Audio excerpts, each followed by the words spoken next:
ไปขี่รถจักรก่อนฮู้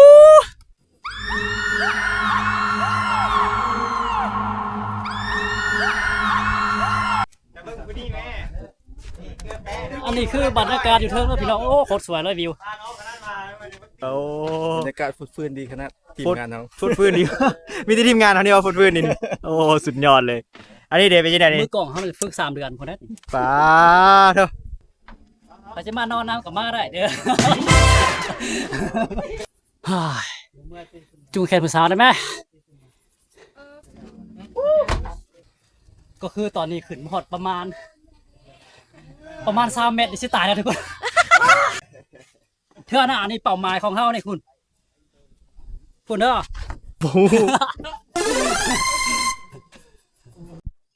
ทางขึ้นบนนี่คือหยากแห้งทุกคนเอ้ยมีบางคนก็ได้ค้านเอาคุณได้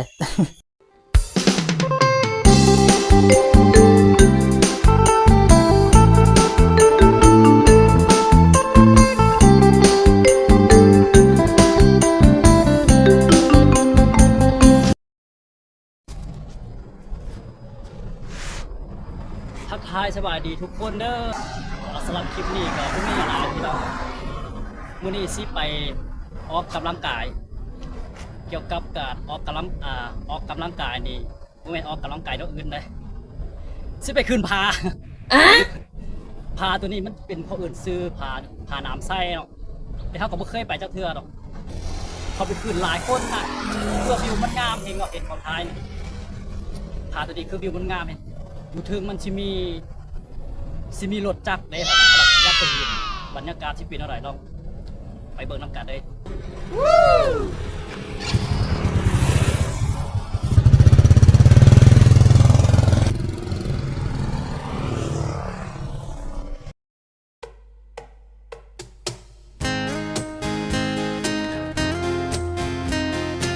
ในระหว่างการเดินทางนี่ก็จะให้ทุกคนไปรับชมบรรยากาศแคมทางวิวแถวนี้ก็คืองามแหงทุกคนเลยเป็นตามมาหลอดถุงมือเด้อเป็นแบบนี้เด้อ เส้นทางแถวนี้ก็คือจะเป็นเส้นทางด่วนของเมืองวังเวียงเนาะทางที่เฮามุ่งหน้าไปตอนนี้ก็คือจะไปออกสู่เส้นทางเลขที่13เหนือเนาะไปทางหลวงพระบาง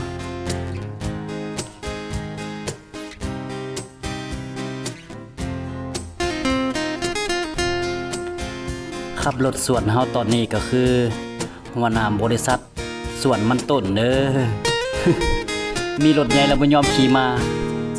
ขี่รถใหญ่นี่เหยียบคันเร่งบ่ได้เนาะเจ็บตีนย้อนหยังเฮ็ดสวนมันต้นหลายทุกคนเลยอันนี้ก็คืออีกมุมหนึ่งของตัวเมืองวังเวียง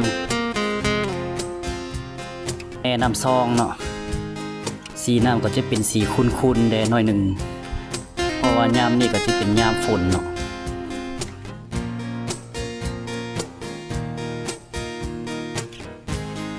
ภูผานี่คืองามแหงทุกคนเลย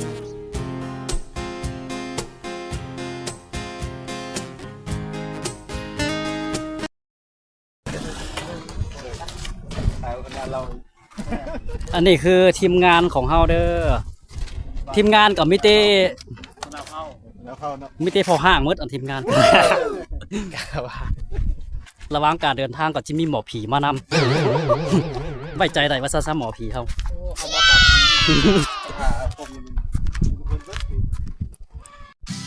ไปทุกคนเดินทางต่อใกล้สิฮอดจุดที่หมายแล้วหัวหน้าบริษัทสวนมันต้นเฮาก็บ่ยอมให้ลูกน้องขับรถให้อีกได้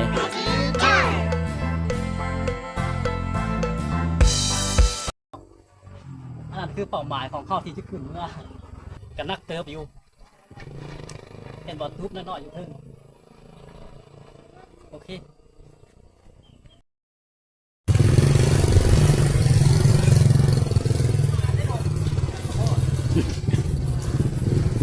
คือตอนนี้เฮามาฮอดจุดชิมายของเฮาแล้วเนาะกำลังจะไปซื้อปี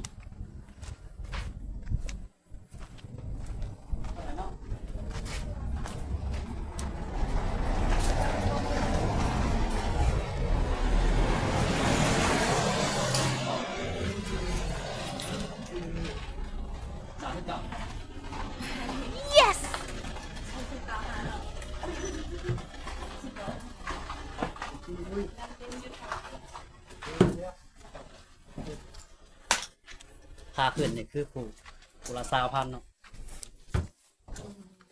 มาสิขึ้นแล้วพาน้ำใส่ทุกคนไปขึ้นเบิ่งบรรยากาศจะเท่านั้นกัน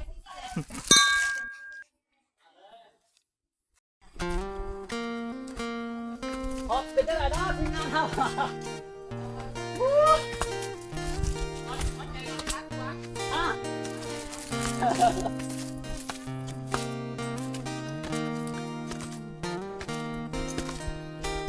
ตอนนี้ขึ้นหอดประมาณ3 เมตรนี่สิตายแล้วทุกคน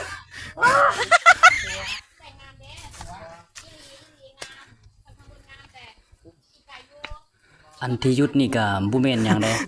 ว่าหน้าหมอผีกำลังชวนสาวไทยขึ้นเมื่ออีกแม่นอยู่บ่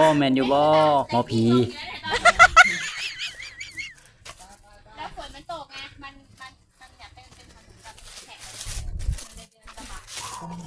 แม่จะขึ้นรูแต่เอาตัวเองไปหาคนเด้อ เมื่อน้ำกัดอีบอก บ่ไปอีกแล้วบ่ไปอีกแล้ว สาวไทยวันนี้ แม่สาวไทย มาแต่จังหวัด กรุงเทพแบงคอกมาจากกรุงเทพเด้บ่ไม่ เราอีสานก็เป็นละ แม่เราเราได้ โอ้ แต่บ่ไม่แล้วเด้อ โชคดีเด้อ โชคดี ไปก่อนเลย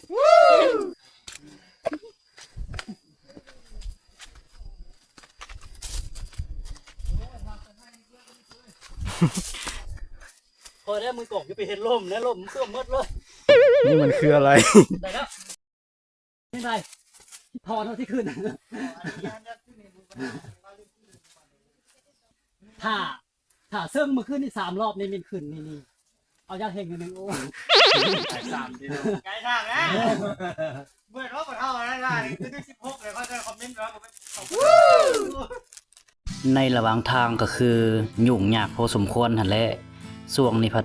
มันจะเป็นช่วงยามฝนหั่นนะเฮ็ดให้เส้นทางมื่นเนาะ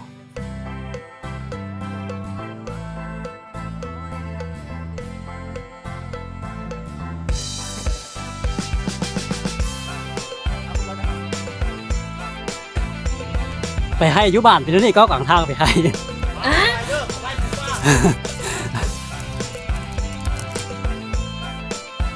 เบิ่งสภาพพี่น้องกลางทางปานไปให้หอยตองเป็นเท่าไหร่ไหววะพี่น้องเอ้ย มือหน้าเรามาเที่ยวเด้อ จูงแขนผู้สาวได้ไหม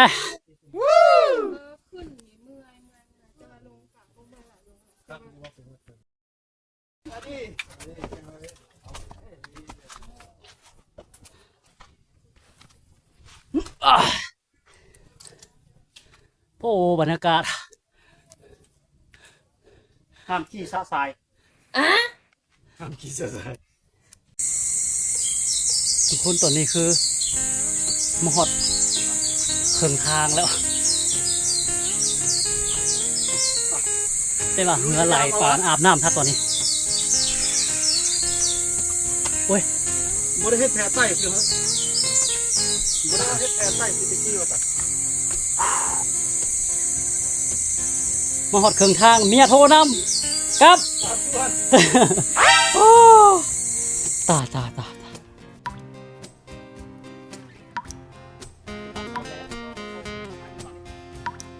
ไก่ที่หอดแล้วเนาะ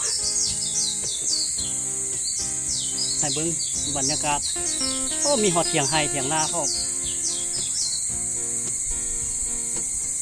ซูมวิวแถวนี้ก็คือขึ้นยากแห้งเนาะมีบางคนนะก็ขึ้นบ่ได้จนได้คานเอาพุ่นละ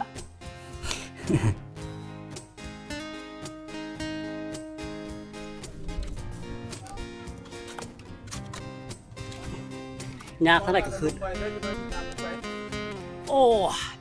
สิหอดแล้วเบิ่งแต่สภาพปานอาบน้ำครับ เละตุ้มเป๊ะ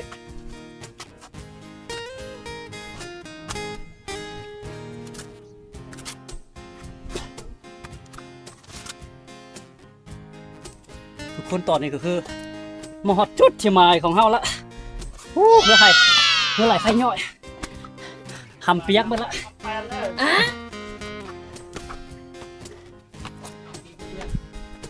ไปขี่รถจักรก่อน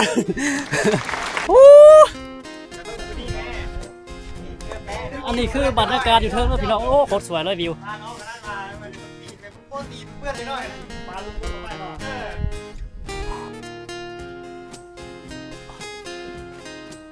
บรรยากาศเอาคนงามเลยเว้ยป้าเหรอ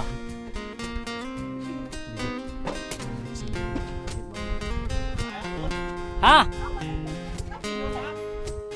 โอ้จะมาสั่นโถ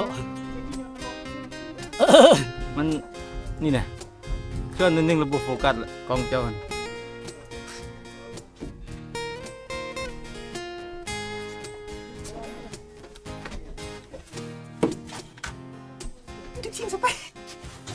ผมมีก็บอกไว้นั่นกระป๋องอะไร นี่อันอาจารย์มันไส้สูงสุดเลยมันไทยสิ่งที่ต่าง นั่นแหละในงานนี้เนี่ย ทางเห็นไส้ก็ถึง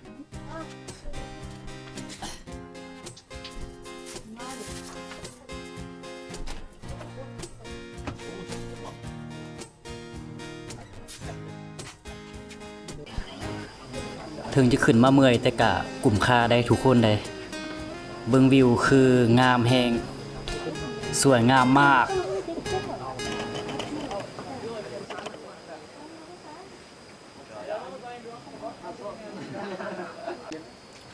ตอนนี้ฝนกำลังมาแล้วจะเห็นแนวใดบาดกลับมาตายบาดนี่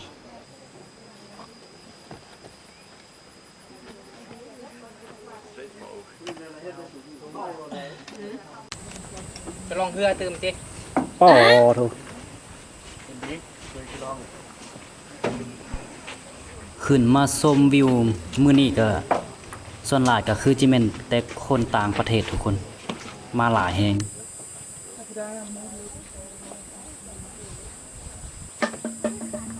มันแหงเลยนะนั่นน่ะแต่เขามาจากทางนี้แสดงว่าพลาดตัวนี้ไปไกลอีกเนาะ จุดที่ดึงดูดใจผู้คนก็คือรถจักรคันนี่แหละ แม่นไผก็อยากมาขี่แม่นไผก็อยากมาถ่ายรูปอันนี้แหละไฮไลท์ของผาน้ำไซ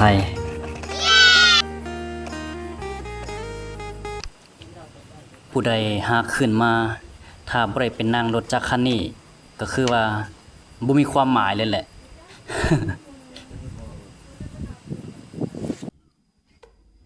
วิวคนงามเลยทุกคนตอนนี้ สูงสุดธรรมศาสตร์เมืองลาว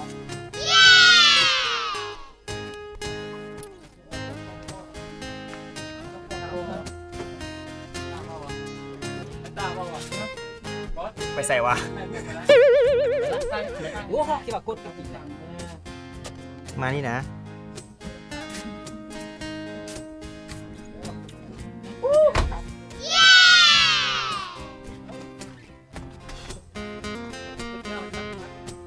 ทุกคนคือวิวตอนนี้โคตรงามเฮงนะรู้ไหมไปชมวิวข้างหลังกัน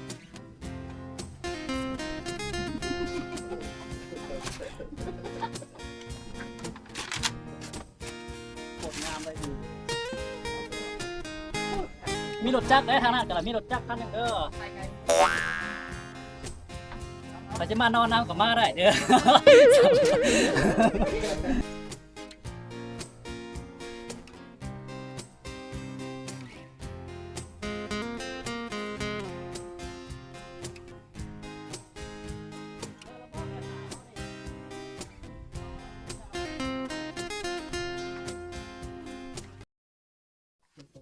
น่า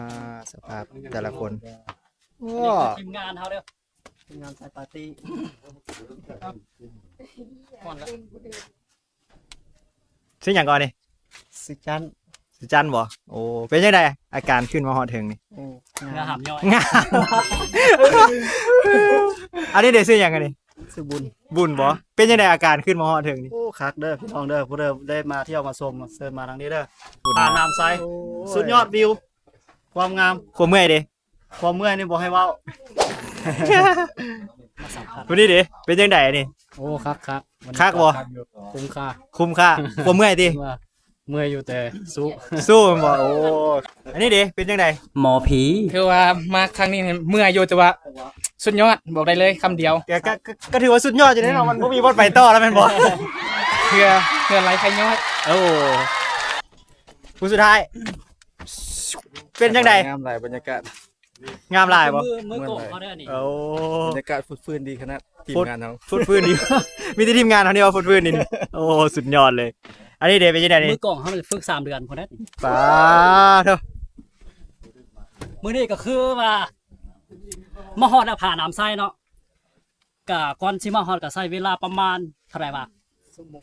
ฮอดพี่ชั่วโมง30 ปลายนาทีทุกคนแล้วยังบ่ลาดอีกเทื่อหน้านี่เป้าหมายของเฮานี่คุณเด้อ หมู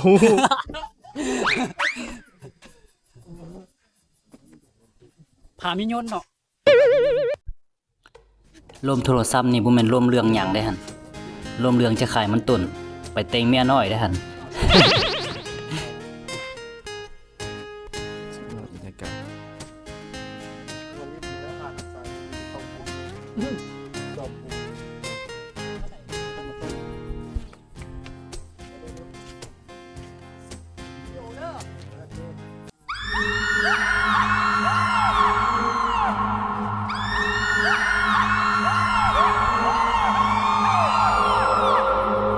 ซาตะบ่มือกล่องตัดของบ่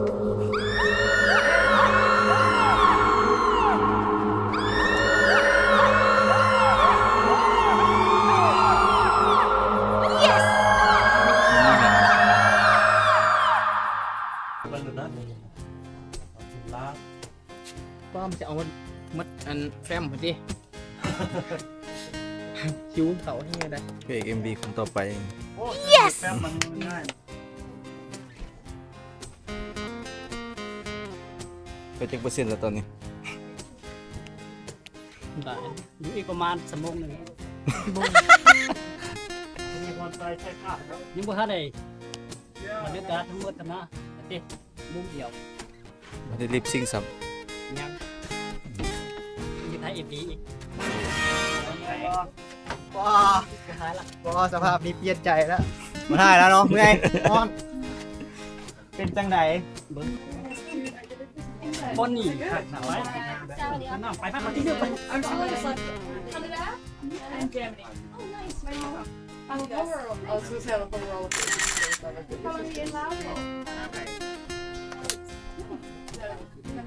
เอาค่าเรือตัวนี้ดีได้เมื่อได้โอ้ได้เมื่อพักไม่เอาเมื่อ ใช่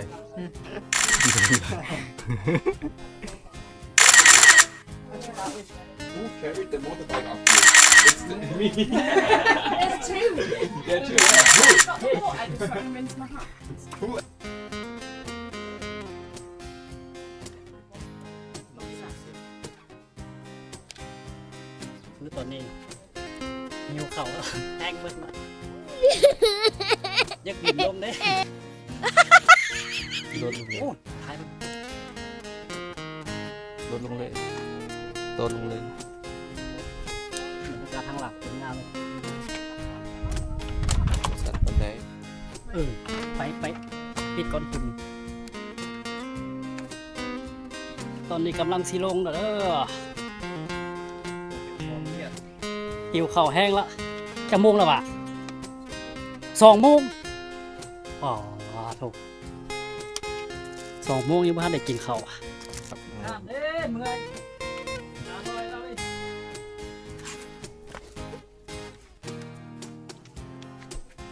บงสภาพกันท่า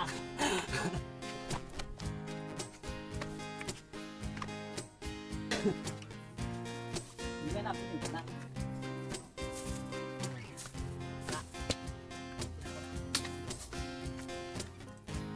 กินมันเบิด มาฝากลงได้ป่ะใส่คนนะคืนนึงเองบ้าเด้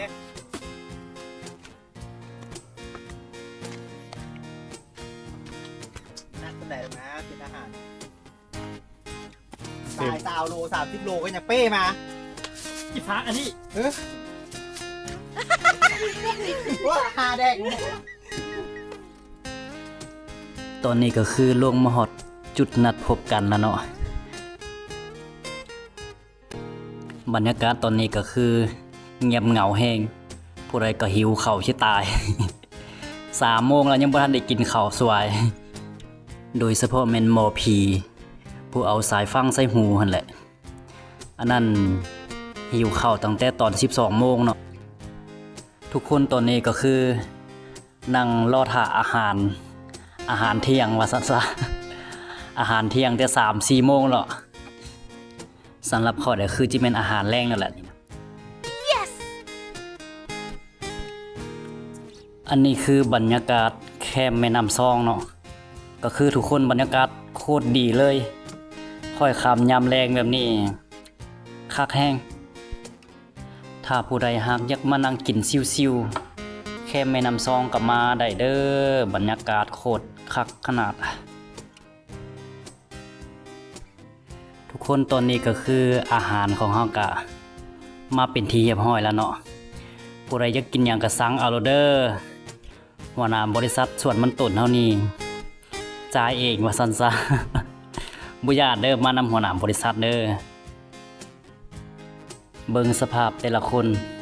คือบ่ได้กินข้าวมาเป็นอาทิตย์เนาะ หิวแฮงสิตายแล้วลงภูเกือบบ่ได้